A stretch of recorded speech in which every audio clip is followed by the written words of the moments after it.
All right, so I wanted to start this review by just looking at going through some of the material that is in this prep guide, just to kind of get you a sense of what the exam is going to look like, how it's going to break down. So, first of all, the exam itself is 22 questions. 16 of those questions are multiple choice. The other 6 are either short answer or calculation based. Total value of the exam is 86 points, but you will be graded out of 78. So you can kind of look at this two ways. That is 8 points that are extra.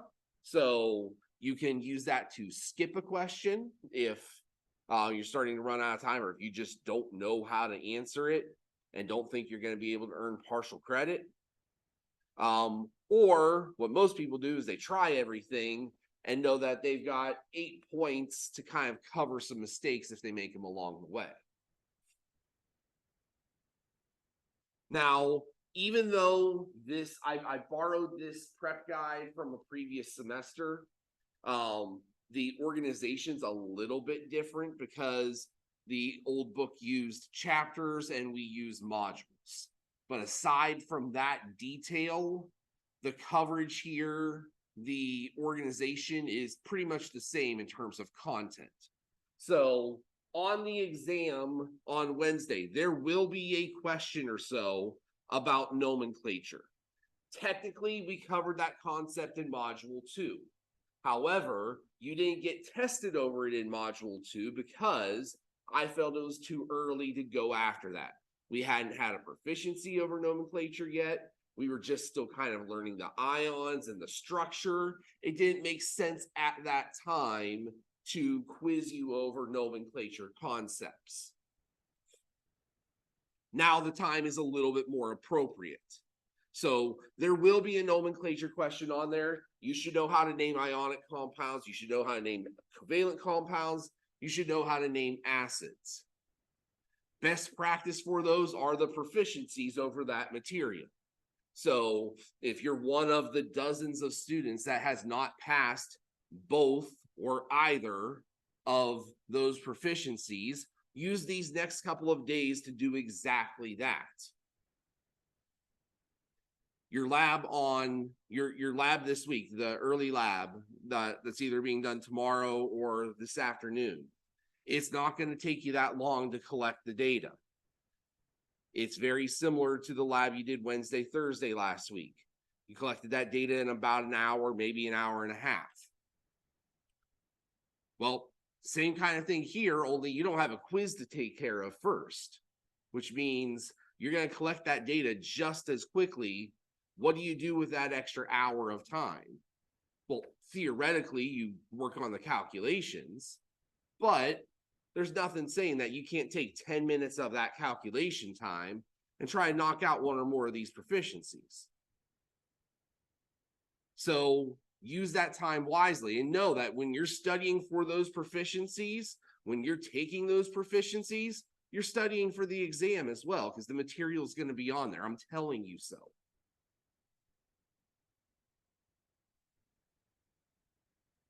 Chapter 7, we call that Module 4 now. Focus on balancing equations, stoichiometry concepts, yield concepts, limiting reactant concepts. So being able to take a chemical equation and do calculations based off of that equation. That's what Module 4 was all about. Module 5, which is the majority of this exam, is focusing on solutions. And so from a concentration standpoint, this information here about parts per million, parts per billion, you don't have to worry about it. We didn't talk about that calculation. We focused mainly on mass percent and really, really heavily on molarity. So focus in on those two concepts. Being able to do dilution equation kinds of calculations. That's an important concept as well. Solubility in electrolytes. You saw it on the Module 5 quiz. Can I look at a chemical formula and say, that's a strong acid, that's a strong base, that's going to be a strong electrolyte, that's going to be a weak electrolyte?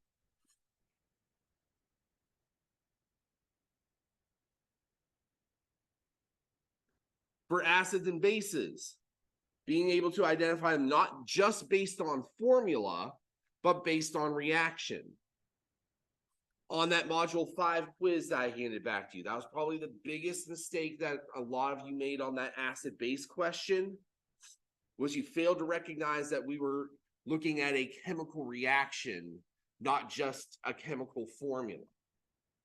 If you have just a chemical formula, you can identify it based upon, does it start with hydrogen or does it end with hydroxide? If you have a chemical reaction, you have to base your identification on what it does. Acids give away hydrogens. Bases take in hydrogens.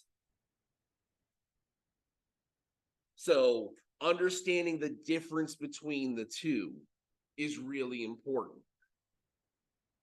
Applying all that stuff to net ionic equations. Being able to take a molecular equation, break it down into its pieces, turn that ionic equation into a net ionic equation. Redox. Can you assign oxidation numbers? And so this is where I was saying, here's that crossover between what we're going to be tested on Wednesday and what you're going to be quizzed on Friday. It's the same set of concepts. Can I assign oxidation numbers? Can I identify the pieces of oxidation and reduction? Do I know the difference between the two? Can I identify oxidizing agents and reducing agents? And then finally, calculations. Do I know how to use the titration equation? Do I know when I can use it? Remember, the key to that one is I have to be starting and ending with a solution. If I'm starting and ending with a solution, titration equation can be used. If I'm not starting or ending, if one of those is a solid, if one of those is a pure liquid, then I have to do something else in between to get to moles. I have to do traditional stoichiometry there. As far as equations go, you will get an equation sheet, just like this. This is the same one that you've been using all semester long. Has on it important equations like this one, the titration equations right there.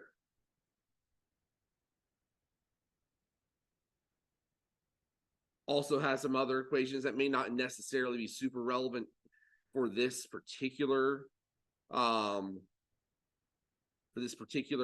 exam, but as always, we've given you everything all along. You will also be provided a periodic table. However, it will not be attached to your exam. It came down to page numbers. Like I couldn't get it to do it without having to basically print an entire blank page, and that just didn't make sense. Also, last time they came back from printers, you might have noticed the periodic table is a little bit blurry. Some of the numbers were kind of hard to read. So I'm printing it from scratch here on, it should be a lot sharper of an image. So we shouldn't have that particular problem popping up. But that's what the exam is. So for the most part, most of this exam is found in Module 5. And that should make a lot of sense considering how much time we spent in Module 5 compared to Module 4. Module 4 we did for 2 lectures, maybe 2.5. We did Module 5 for 2 full weeks. So in the scheme of time, very much skewed toward Module 5, and the exam is skewed in that direction as well. All right, any questions about the organization of the exam, or what kinds of questions might be asked, what any of those terms on that prep sheet meant? Any questions along those lines?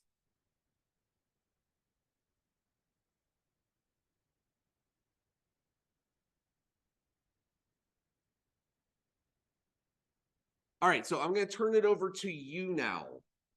So what are some questions that you have? And they don't have to be related necessarily to this practice exam. Although if you have specific questions off of the practice exam that you want to go through, that's perfectly fine. But if you have just general questions as well, we handled a couple of questions like that this morning. And just a reminder that that review session was recorded and posted to YouTube this morning. So it's there if you want to go back and look at it, or you can just ask Isaac, he was there. And you can get the information however you want. It's there if you want it. This is also being recorded, so it's there if you need it as well. Any questions that you have that you want answered now? Go ahead, CT.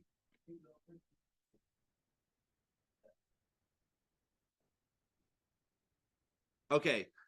I've got really good news for you. This is an example of a question that we used to make you do that we don't make you do anymore. So we never talked about this concept. Now, if you are curious, the answer to that question is in the key, and you could look this up and see how it was done, but not necessary to know. So like I said, this is something that used to be there. Our book doesn't emphasize this interconversion concept. And so instead of spending class time doing that, I decided to spend that class time going through some of those other concepts that we tend to find a little more sticky. So we spent more time doing ionic equations. We spent a full day on solution stoichiometry, which we usually only do in like maybe 20, 30 minutes. So we use that other time differently. So no, you don't have to know how to do that. Yeah, that question was asked this morning too, for obvious reasons. Shelby? From the practice exam? I don't believe so. Because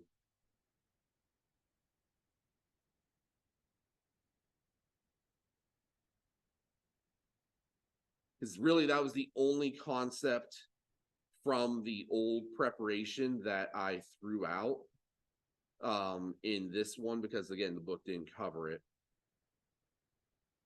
So I don't think so, no.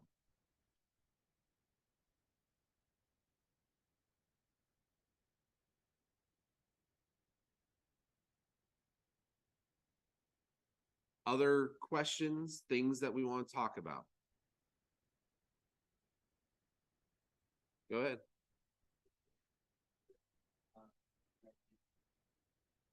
Okay. Yeah. All right, so let's talk about electrolytes here then. So when it comes to electrolytes,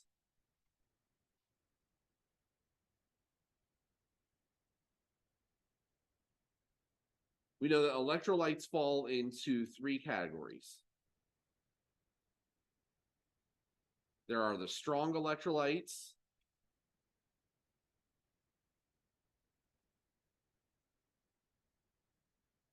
those are the ones that split up completely into ions. There are the weak electrolytes, the ones that partially split. And then there are the non-electrolytes, the ones that don't split at all. And so this action is what we use to describe things when they dissolve in water.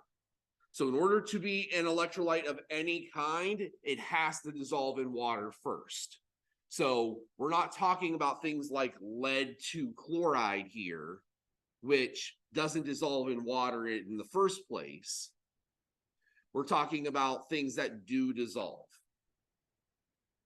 Now, in each of these categories, you're going to have subcategories. Subcategories like, well, what counts as a strong electrolyte? Well, the first thing would be any soluble ionic compound. So if I have an ionic compound that I classify as a soluble salt, I know it's a strong electrolyte. It won't be anything else.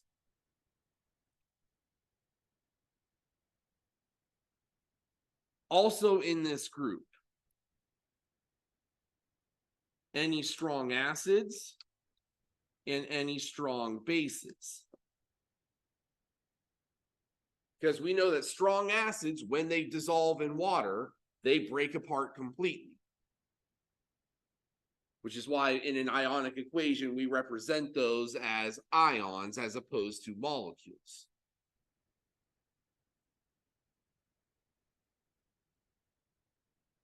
The weak electrolytes would be anything that is a weak acid or a weak base.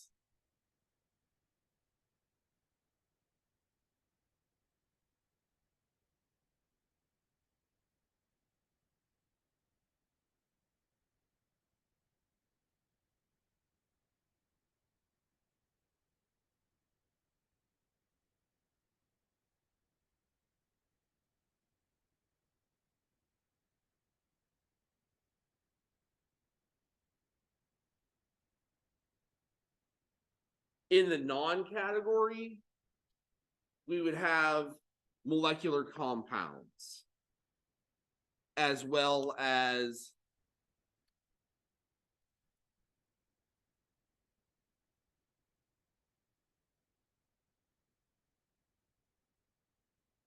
any substance that does not dissolve in water. So if we're evaluating insoluble salts, they're not technically electrolytes at all, but for the purposes of an ionic equation, we would treat them like non-electrolytes. We'd keep them together. Also would be things like pure gases. If I have a carbon dioxide form in the reaction, that's going to be a non-electrolyte because it didn't dissolve in the water.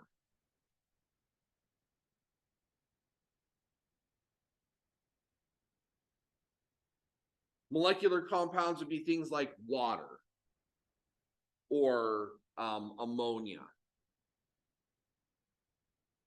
sugar, ethanol, things that we know will dissolve, but we also know that don't split apart in any kind of way.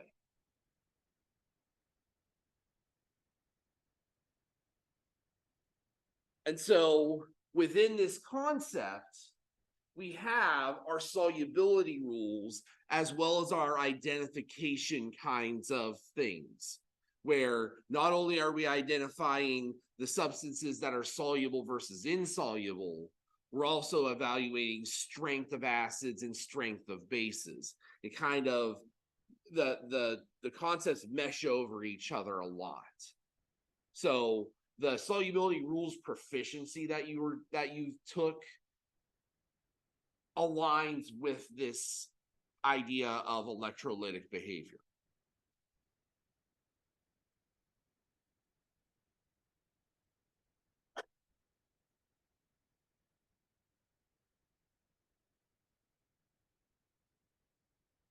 Further questions?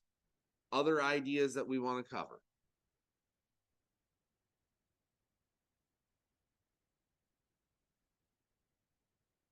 Good, Norman. Okay. All right.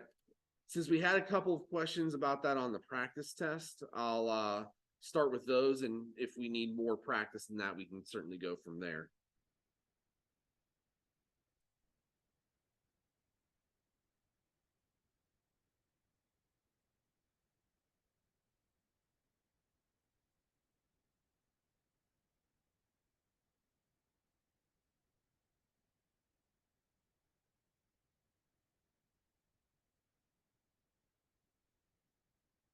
All right, so question like number 14. In which compound does iodine have an oxidation number of +3? Now, really, the only way to go about doing these would be to solve all the oxidation numbers and try to figure it out from there. So what we have to remember is that there are just some general principles about oxidation numbers that are needing followed. First and foremost, sum of all oxidation numbers has to equal the charge. And so when I look at a compound like perchloric acid, HiO4, I have to keep in mind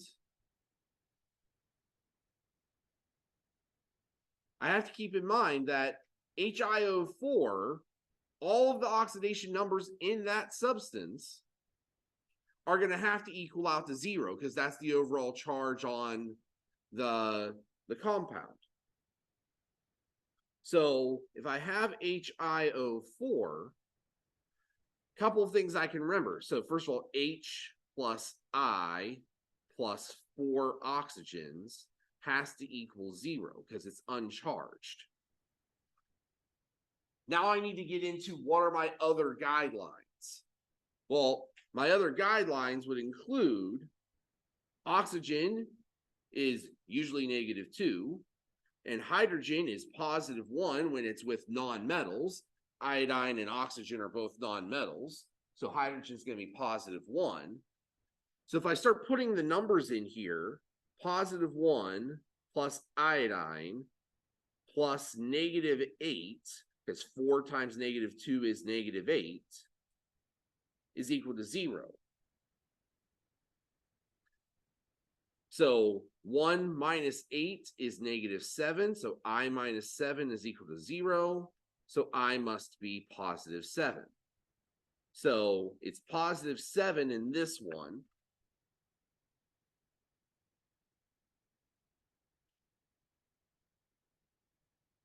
I could continue to do the math, and if I take my 4 oxygens and turn it into 3, my -8 is now a -6.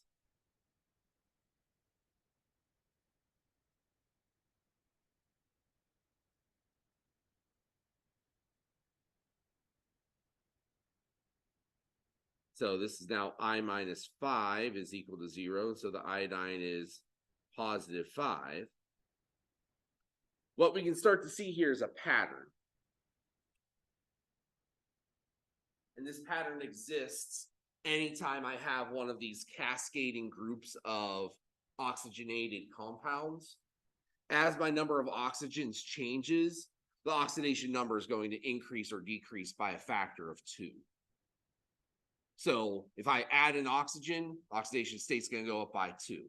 If I take away an oxygen, the oxidation state is going to fall by 2. So I had 4 oxygens, that made it +7. 3 oxygens makes it +5. 2 oxygens would make it +3. 1 oxygen would make it +1.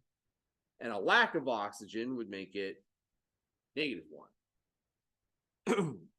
And so understanding that kind of trick can help with problems like these where I can see, okay, it's just a blur. It's the same compound over and over and over again with just different amounts of oxygen. But if I didn't know that, then what I could do is I could do this algebra problem each time and solve for the iodine in this case. So that would be one direction that we could go. Another direction that we could take this is, let's say that we're looking at number 16 here, trying to identify the oxidizing agent. The only way that I can identify an oxidizing agent or a reducing agent is to know what was oxidized and what was reduced. So I've got to assign oxidation numbers to everything. And so if I do that, starting with NO2, I have nitrogen and 2 oxygens give me a total charge of 0 because this is uncharged. Oxygen is usually -2, so nitrogen plus -4 equals 0. Nitrogen must be +4.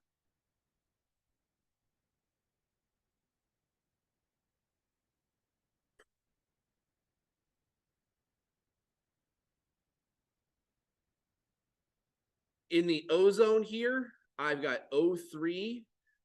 So 3 times oxygen is equal to 0. Each oxygen must be 0. So even though we don't have oxygen in its normal form here, it's not O2, it's O3, its oxidation state is still 0. Because there's no way I can split up charges in any kind of way that makes sense with the ozone and come up with 0 unless they're all 0. Doesn't make sense if one of them is +2 and the other 2 are -1. That makes no sense. How would I know which one was the +2 and which ones were the -1? All right, on the product side, I have O2 again, similar logic. So no charge on those oxygen atoms there. For the N2O5, 2 nitrogen and 5 oxygen equal a total charge of 0. The oxygen is -2. So 2 nitrogen plus -10 is 0. 2 nitrogen is equal to +10. So nitrogen must be +5. So I've got a +5 factor here, a -2 factor there. So what is changing here? I see that nitrogen is going from +4 to +5. It's getting more positive, which means it's getting less negative. If it's getting less negative, it must be losing electrons. Loss of electrons is oxidation. So this is an oxidation process. Now, where's the reduction process? This was a little bit harder to find, but what we have to recognize is that there were 3 oxygens with a 0 state here. There are now only 2 with a 0 state here. One of these oxygens flipped over from being 0 to -2 to make that product.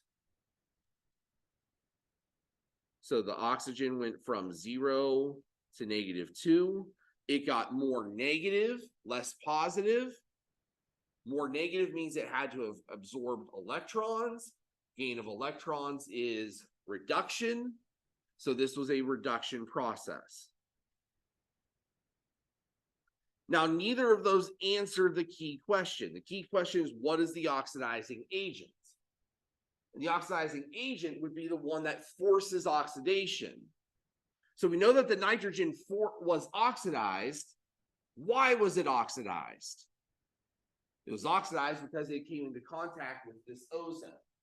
The ozone forced it to become oxidized, getting the oxygen inside of it reduced in the process. So ozone is my oxidizing agent in this problem. And consequently, why did the oxygen in ozone get reduced? What caused its reduction? It was the nitrogen dioxide that did the job. So when you get a problem like this, it is very easy to eliminate bad answers. Oxidizing agents and reducing agents can only be reactants. So right away, I can eliminate N2O5, I can eliminate oxygen. Now the numbers tell me that this is a redox reaction because I can see numbers changing. But even without that, I can usually tell if something is going to be a redox reaction based upon one thing and one thing only. Of the equation types that I've taught you, only double replacement reactions are the ones that are not redox. Every other type of reaction that we've talked about has its roots in redox in some kind of way. Combination reactions are redox reactions. Decomposition reactions are redox reactions. Single replacement reactions are redox reactions. Combustion reactions are redox reactions. The only ones that aren't are double replacement. And the reason we know double replacement aren't is because those ions don't change. And if the ions don't change, then their oxidation states can't change either. Take a look at number 15 for an example. I have the sulfate ion, SO4, on both sides of the equation here. Now, I could go through the work of figuring out the oxidation states for the sulfur and the oxygen. +6 for the sulfur, -2 for the oxygen. Thing is, it's the same thing on both sides. So sulfur is going to be +6 on the reactant side. It's going to be +6 on the product side as well. It's not going to change because the thing that it's in didn't change either. So when you get to a question like number 15, you can do the same kind of thing. Okay, sulfur and oxygen are only present in sulfate. Sulfate didn't change. I know that they couldn't have been oxidized. I also know, because this is a single replacement reaction, and single replacement reactions are redox, that E is incorrect as well. It has to be either A or B. And so even if I don't know anything else, I can eliminate options based upon lack of making sense.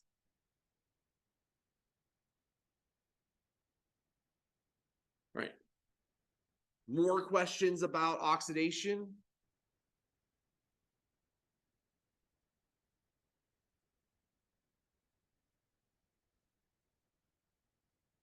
Other questions about other concepts besides oxidation?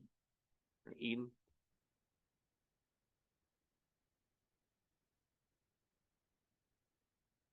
So parts per million probably won't come up on the exam.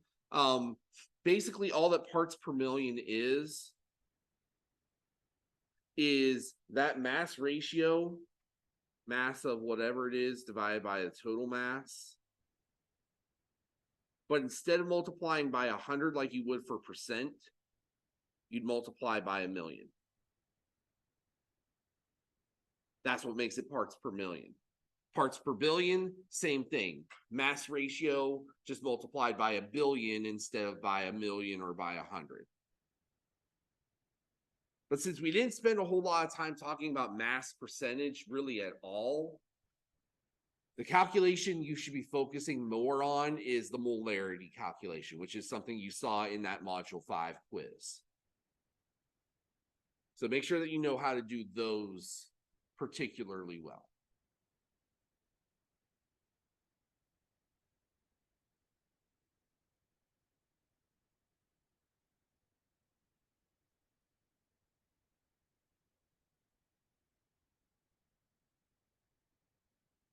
Further questions? Go ahead, CT. The short answer or the multiple choice?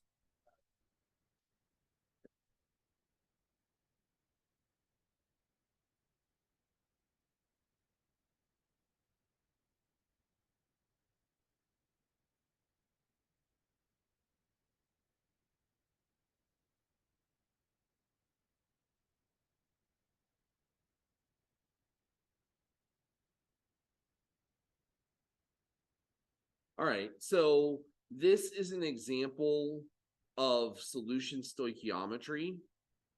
And what you're asked to do in this problem in particular is you're asked to not only calculate the concentration, but then do a calculation of stoichiometry with it as well. So how do you go about doing this? Well, the first thing, like with any other stoichiometry problem, is we need to balance the chemical equation. And so balancing the equation, we would need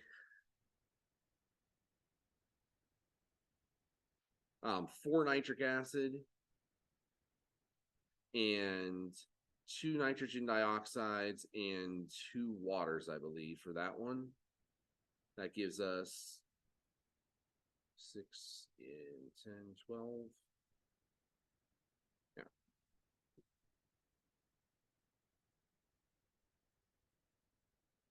So that would be the first part. We had to balance the thing out.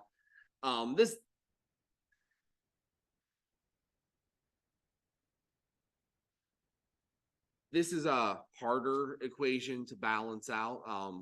I picked on this one in the past mainly because it is an equation you had in lab.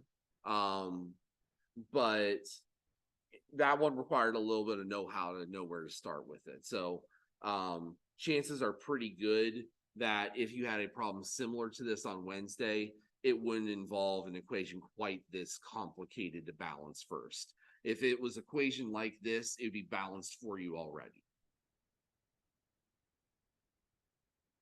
All right. Concentration of nitric acid. So what we need for concentration, we're talking about molarity here. We need moles of nitric acid over liters of solution. Now, we don't have liters of solution, but we have the next best thing. We have milliliters. So I can turn that into liters by dividing by 1,000. I get 0.1892 liters that way.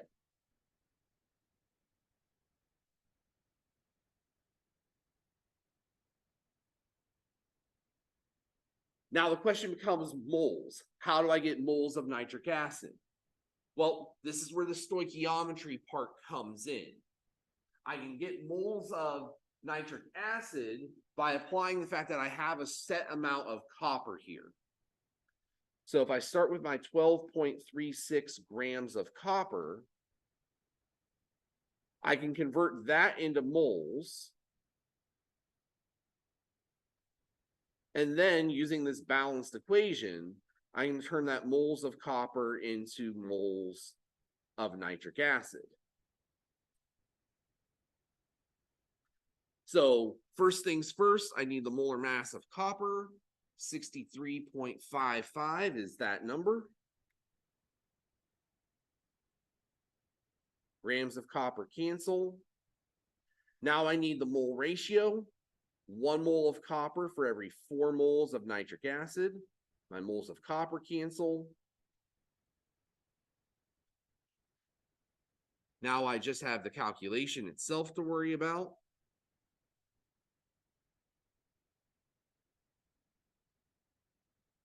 So 12.36 times 4 divided by 63.55 to 4 significant figures, 0.7780 moles.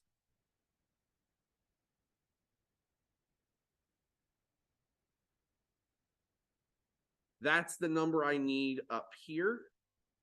So 0.7780 moles divided by 0.01892 liters.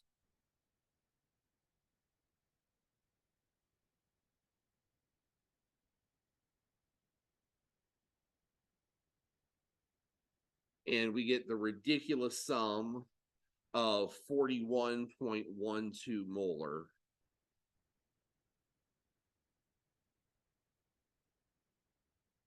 And the reason I call that ridiculous is laboratory grade is only 16, and this is almost 3 times that, which means it's probably not real. That's what I get for making up a problem by myself and not pulling one out of the textbook.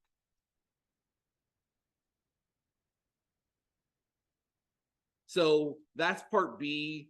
How do you figure out the concentration? For part C is straight up stoichiometry. 19.45 grams of copper, and we're just using the balanced chemical equation to turn that into grams of, nitrogen dioxide.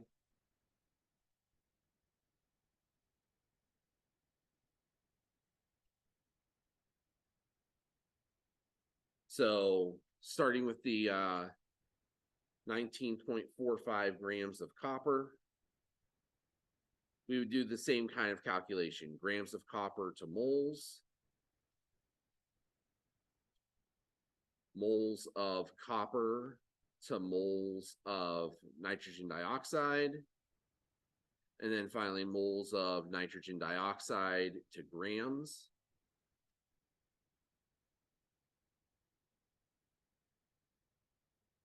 And so it'd just be a matter of filling in the gaps. 63.55 grams to a mole. 1 mole of copper to 2 of nitrogen dioxide. 1 mole of nitrogen dioxide is, let's see, 14.01 for nitrogen, 16 for each oxygen, 46.01.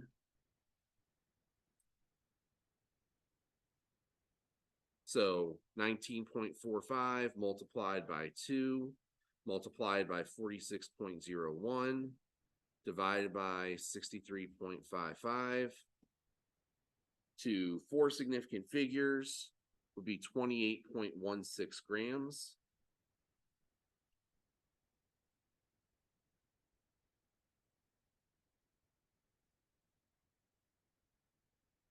Judging by this is the exact reaction that you did in part 1 of that copper lab.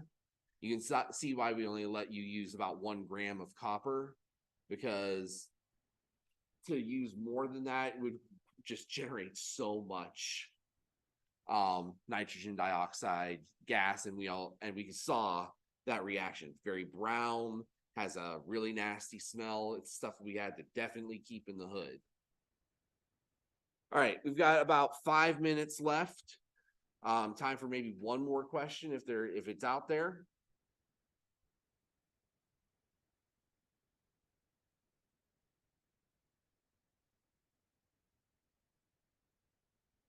If not, just encourage you here. Use this study session. Try to identify places where you are kind of struggling. Where are you strong? Where are you weak? And most importantly, you can see a good chunk of this exam is going to be calculations and processes. You can only practice that by doing it. So going through your notes and just looking at examples is not going to be good enough to succeed on Wednesday.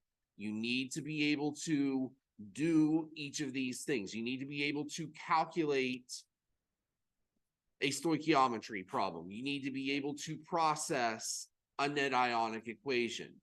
You do that by practicing the actual act, not just by looking at examples of someone else doing it. So make sure that as you're working on studying and doing those practice problems, have that pad of paper right next to you. Work on the problems on that paper as you're going through the study. You've got to do it. You can't just look at it. Have a great afternoon. I'll see you Wednesday.